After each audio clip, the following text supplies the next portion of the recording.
feedback from the member opposite. Honorable député de la Laurier-Sainte-Marie. Mr. Speaker, on Afghan detainees, the current Prime Minister once said, and I quote, "We need to get at the truth. Our international reputation is at stake." Well, last week, Joe Clark, former ambassadors like Stephen Lewis, former Afghan head of mission, and human rights advocates like Amnesty International called on the Liberals to hold an inquiry into the handling of Afghan detainees. Liberals can now get at the truth.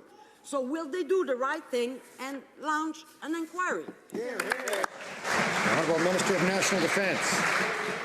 Mr. Speaker, we take our obligations to Geneva Convention and International Law very, very seriously.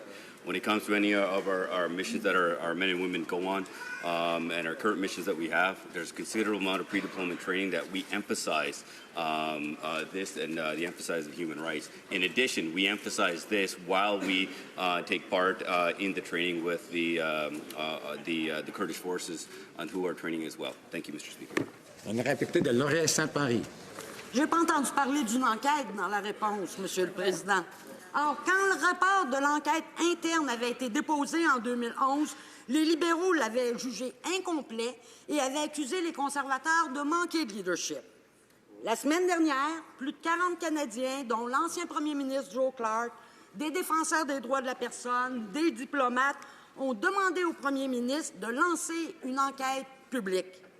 Pourquoi exactement est-ce que les libéraux ne veulent pas d'une enquête maintenant? Bravo. Honourable Minister of National Defence. Mr. Speaker, as I stated, we take our obligations very seriously. Our men and women in uniform for all our missions have done extraordinarily well, in particular in Afghanistan. In terms of our focus being the current missions and the missions that we will go on, we will always have an emphasis on the Geneva Convention, international law, and a strong stand on human rights. Thank you, Mr. Speaker. Member for Perry.